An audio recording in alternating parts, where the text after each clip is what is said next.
Hey, what's good, everybody, and thank you for tuning in to another Tyler Perry Sisters review.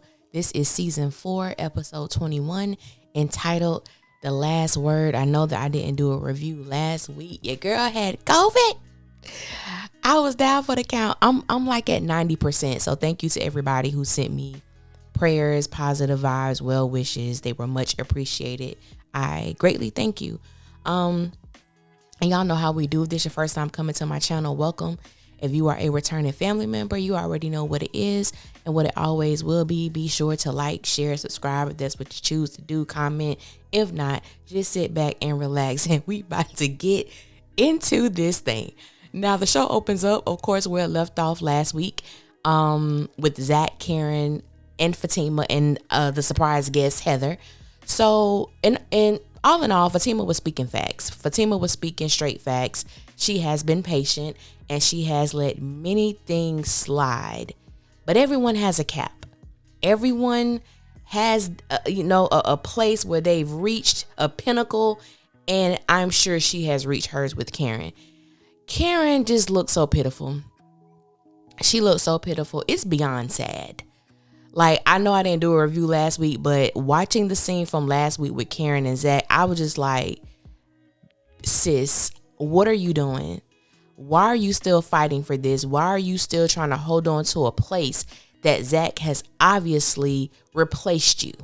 You know, it was just sad, and some people tried to give Karen, excuses as to why she's behaving the way that she's behaving. But it's just like, I understand being hormonal. I understand things being out of whack. But it's just like, to continue to make a fool out of yourself for a man that just, even if Zach, let's just say hypothetically Zach is lying and he's still in love with Karen or whatever. It's just the fact that he has embarrassed her so many times in front of Fatima, in front of other people. I don't know what else he has to do.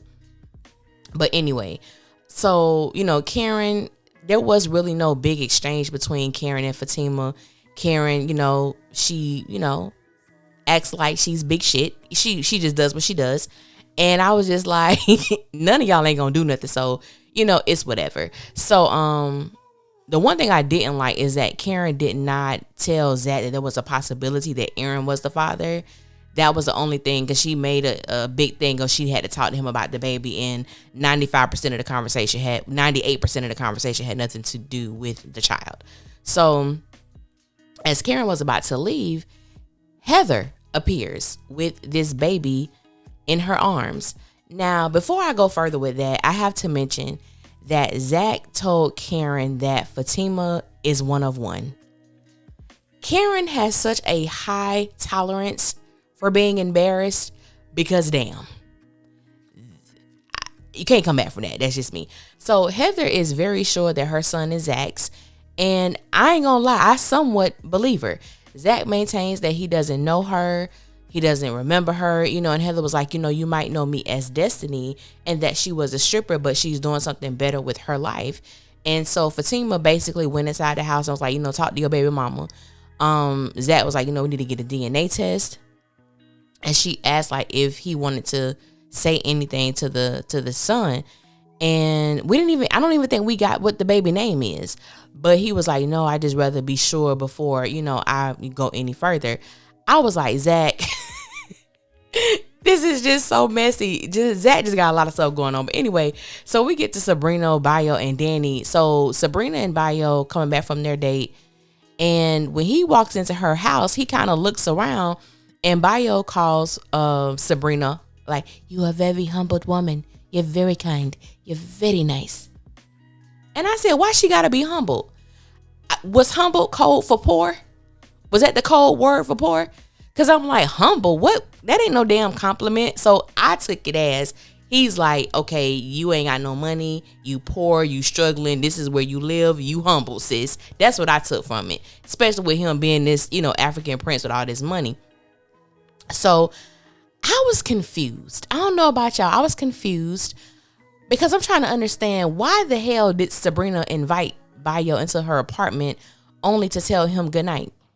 You could have did that outside, sis. Why did he have to walk in? I don't know. Sabrina's confusing. Sabrina confuses me 95% of the time.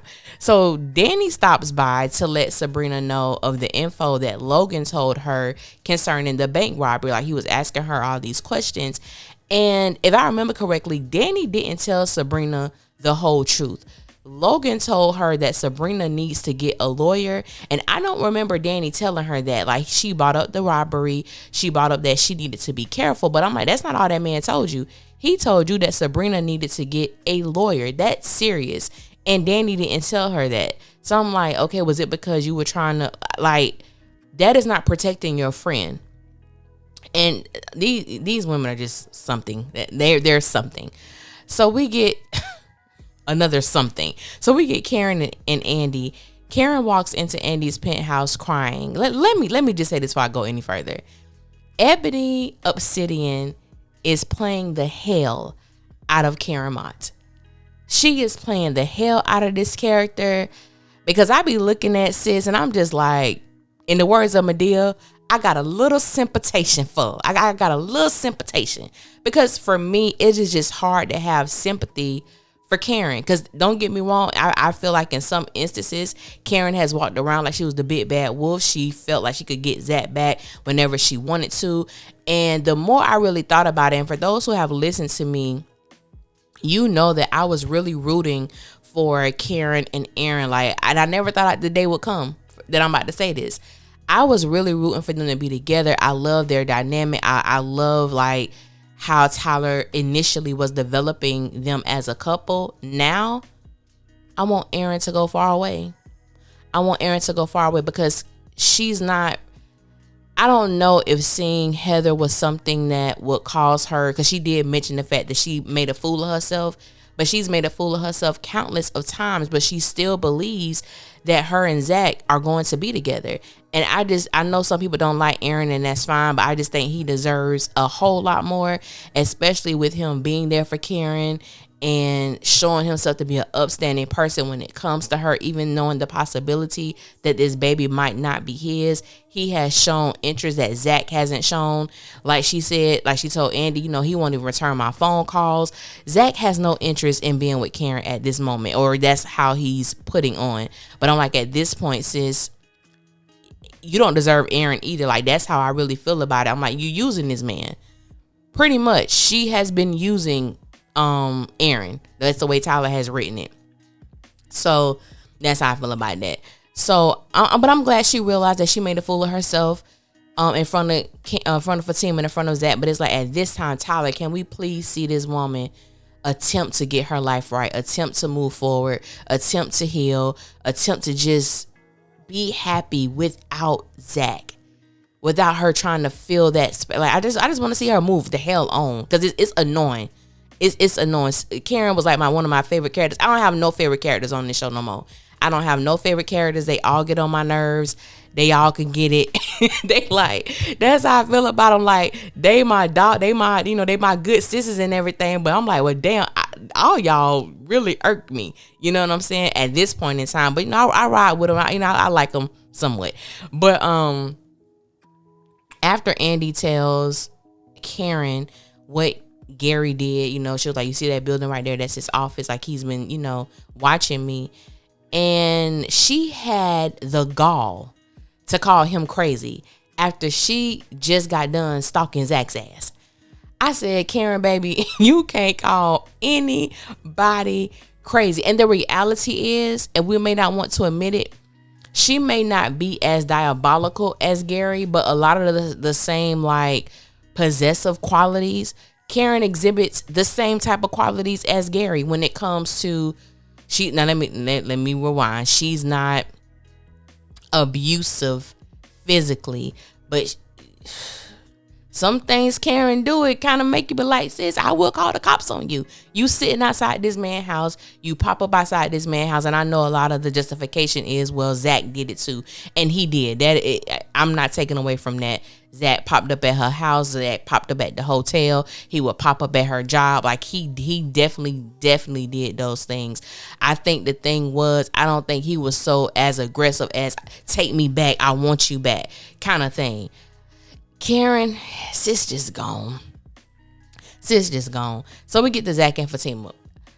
So Fatima is back at her house. Zach comes in. He has the key. Let me just say this. Fatima be lying her ass off. Fatima be lying. So Fatima was stating that, she doesn't care about Karen or the other girl. Now, she might be telling the truth about Heather, but she does have concerns as it regards Karen, whether she admits it or not. But she has admitted this in previous episodes more than one time. There is a legitimate concern that she has. You going to go sleep with Karen, or you going to go back to Karen? And so Zach told her that she brings Karen up all the time. And he's telling the truth. He's not lying. And for all of those people who could, in my personal opinion, continue to be delusional about the fact that no, Fatima always uplifts Zach. Fatima always, build him up. From the very beginning, and I have always stood by this, Fatima has always let some slick-ish come out her mouth as it pertains to Zach. I'm not saying she's wrong, but I'm saying she has done it. But you have people who clearly overlook it, don't say nothing. And I think Zach, to me, furthermore, drove that point home where he was like, I'm tired of the disrespect. Why? Because she just talks slick sometimes. She talks slick sometimes, and I'm glad that Tyler wrote that in there, because people just refuse to believe, Fatima ain't never been disrespectful to Zach. To stop it. Stop it. Even when she went in the house, no, talk to your baby mama. Even when she was getting ready to leave and he was like, no kiss. And what was her response to him? She was like, you've had enough. I said, well, damn. Okay.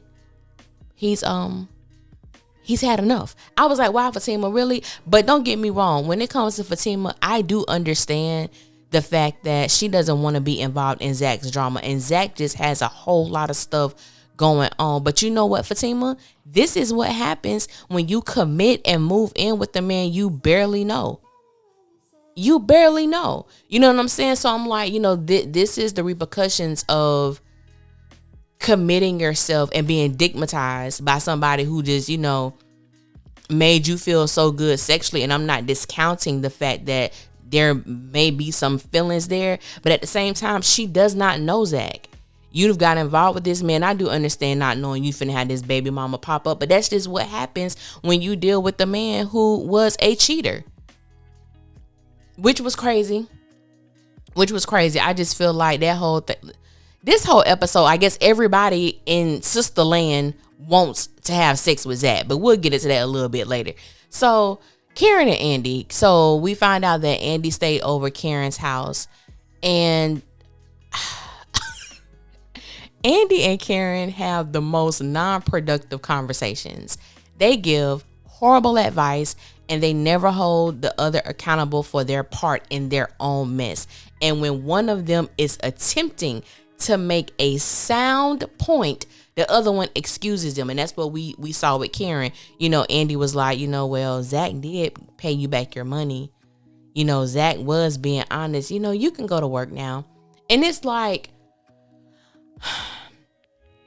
we've been dealing with these helpful since 2019. And it has not been a year on the timeline of Sisters. And we constantly see the same thing over and over and over again. We see them in these same messy situations over and over and over again. And I'm just like, this is the episode before the season finale. I think I'm correct. Next week is the season finale. And I'm like, what the hell has happened? What the hell do we have to look forward to? I don't know. So we get to Sabrina and Danny. I want to punch Sabrina in her throat. Y'all, when I say it irks the hell out of me every time Sabrina, she's the only one who does it. She is the only one who does it. So she uses her key to walk her happy ass into Danny's spot. And she was like, oh, well, you ain't got nobody here. That ain't the point. This is my house. I'm home. Knock on the damn door. Ring a doorbell. Wait for me to answer before, Sabrina, I'm going to get to that in a little minute. So we're going to get on Sabrina's ass. So they're having this conversation about, now she has such urgency, I guess, after she went to sleep, about, this thing with Logan and him asking certain questions and, about things of, doing things illegal and stuff like that. And so she was, telling Danny, she's like, well, how do you think I became a manager? And I screamed, literally, I screamed. I said, I don't know. How the hell did you become a manager? How the hell did Sabrina become a manager? I really want to know that. Sabrina has been involved with so many illegal and unethical activities at this damn bank. I don't know how she's still working there. I really don't know. Now, we know Sis did not have anything to do with that bank robbery. That we do know. But Sabrina has done some things, and I'm like, why she still got a job? Because she has been done, like I said, illegal and unethical things. But this is the thing about Sabrina that touches a nerve with me. And I mentioned this like several reviews ago. Sabrina reminds me of this young lady I used to be friends with. We were really close, and she was one of those people that, like, there are some people you meet in life and they're like super nice, not like bubbly nice, but they're just nice. You know what I'm saying? They're just nice, and they smile, and people tend to like favor them in the sense they don't want to say nothing to hurt their feelings, or because she's nice and she's, and Sabrina is nice and Sabrina is bubbly. But with people like that, they do a lot of nasty, excuse my language, they do a lot of nasty shit. And Sabrina she does a lot of things, and she really don't get called out for the things that she does, because it's like, oh, she's nice, oh, she's this, oh, she's that, but she tends to get away with doing a lot of things. And I always go back to like how Sabrina treated Jacoby. Like, you let Maurice get away with hell on that job. The fact that he knew Q and the bank was robbed, but you fought for him to keep his job. Like, there's just certain things that I don't understand about Sabrina. That's why it's so easy for me to just kind of, I don't want to say forget that she exists, but it's so hard for me to really care about any of her storylines, because it's just like, she is so, to me, easy to forget. Like, easy to forget. So you take a character like that, and it's so easy to highlight things that Karen, Andy, and Danny do, because they tend to have more dominating personalities, especially Karen and Danny. So like, for me being the friend, I'm not a very, like, I keep to myself. I would say introvert and extrovert, because I love being around people, but I also need, time to myself to recharge. So people felt like they could say whatever the hell they wanted to do to me. They could say whatever the hell they wanted to say to me, go off on me as if I wasn't going to, clap back at them. But it's like, but I have feelings too. You know what I'm saying? But, oh, no, we can't say nothing to I'm going to call her, I ain't going to give her name. It's okay for us to treat friend X a certain way, because she can't take it, because she's so nice. And it's like, nah, I need somebody to come down on Sabrina. I don't want my good sis to go to jail, but damn, I just don't like sometimes the way that Sabrina move. I really don't. So we get to Fatima and Hayden, and Fatima is yet again asking Hayden to leave her the hell alone. It is a conversation that I'm entirely sick of. And the most exciting part of that scene to me was when Andy came into her office and Fatima told her about her titties being out, because we see KJ's breast every episode. I'm sick of it. For those who watch Star, when Star was pregnant, we saw her pregnant stomach every episode, to the point I'm like, I don't want to ever see this woman's stomach again. That's how I feel about Andy. We see her breast every episode. Andy dresses like she is about to strip. Her and Heather probably know each other. They look like they could work at the same establishment, because Andy does not dress like she's a lawyer. And don't get me wrong, Andy outfits be bad, okay, to the T. But Andy is like, I'm like, baby girl, you don't dress like, I should not see your titties every time you go to work. That's a problem. That is a true problem. But the whole thing with Fatima and Hayden, he tells Fatima about how he got access to this database and he know what Zach did, so on and so forth. It's like, okay, so do what you got to do. You don't have to go and filter your information through Fatima. What's she going to do? I just get tired of them. She told Hayden that he got a short man complex and he got, little dick energy. I said, it'd be so funny to me when it comes to women. And I ain't gonna lie, I can understand where Fatima's coming from. we be riding men who we claim got little dicks, but it wasn't that small. You let it be up in you. That's what I said when she said, you come in here with your little dick energy. I said, well, you didn't have a problem with that little dick energy when it was up in you, did you? Because I don't remember her ever saying that she stopped the situation from happening. She said that she had sex with Hayden. Now, I'm going to tell you one thing about me.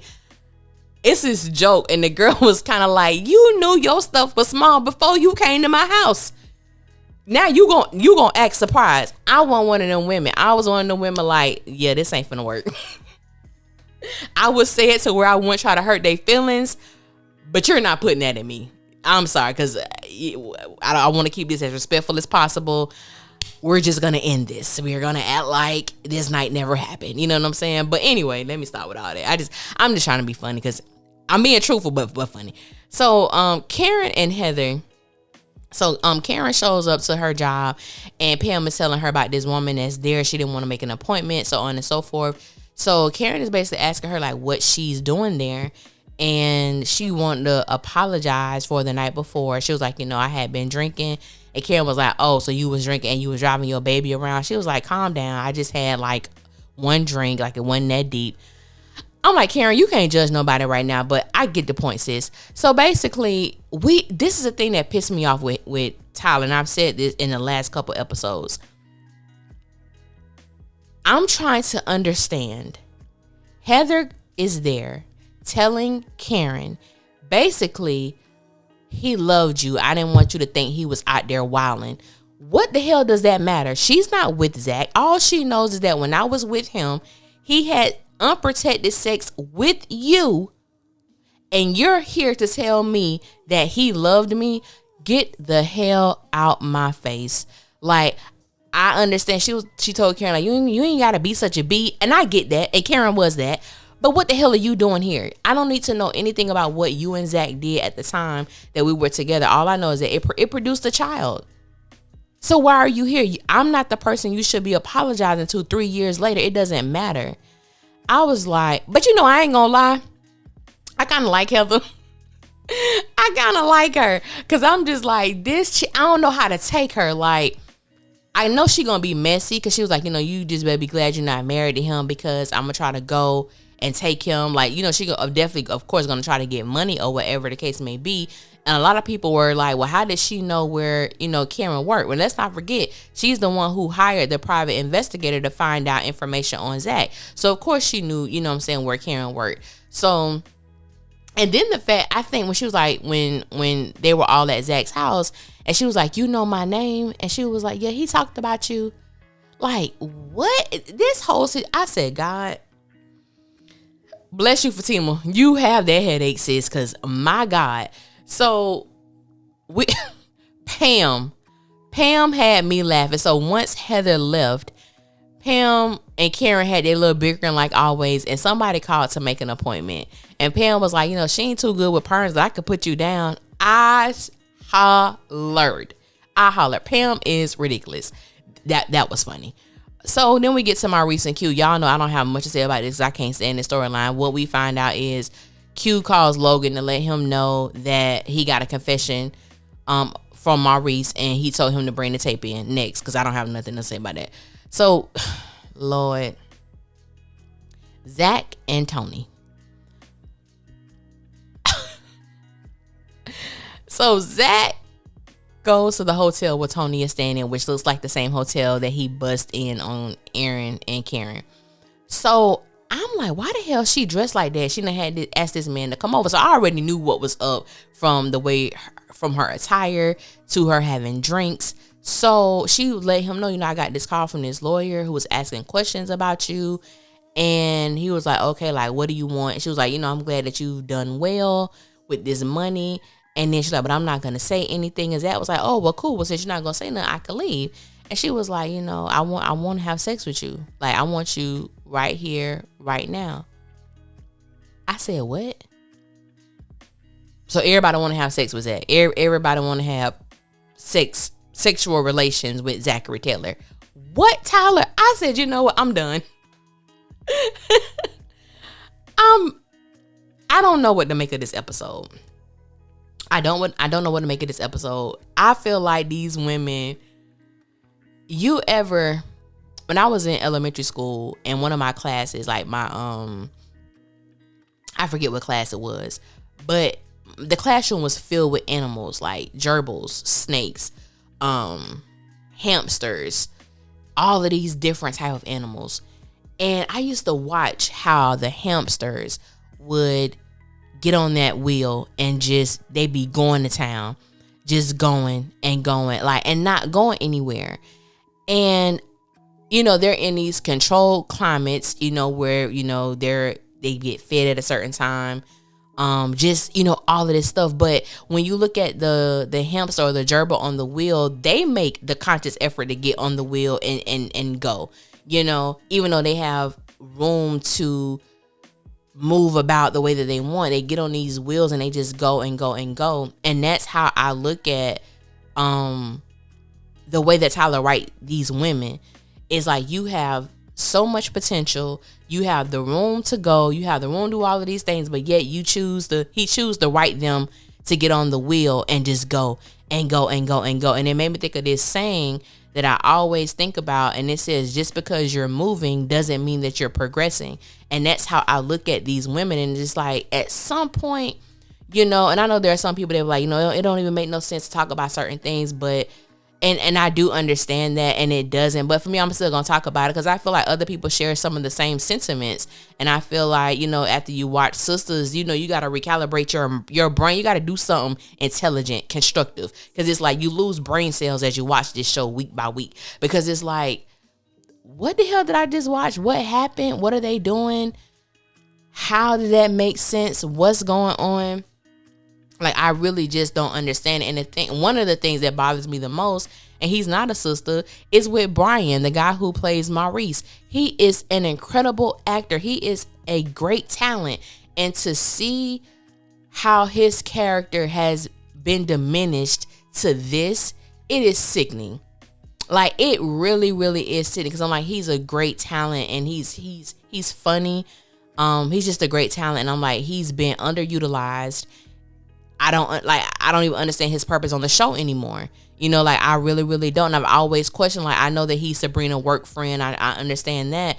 But it's like, what is his purpose on this show? How does he really fit into the sisterhood? What is he supposed to be there to do? But those are just like some of the things that I think about when I'm watching the show. It's like, I don't know. I don't know. And Lord, we got a whole nother season. And being that it's Tyler Perry, you know, I feel like Sister's probably gonna get renewed for maybe a season 6 or 7. It might go 8 seasons, depending, you know, knowing how Tyler write. But yeah, like, again, that's all I really got to say about this. Thank you guys for listening to me. And like I said, I appreciate all the well wishes, the prayers, and all of that. And hopefully I will be 100% soon.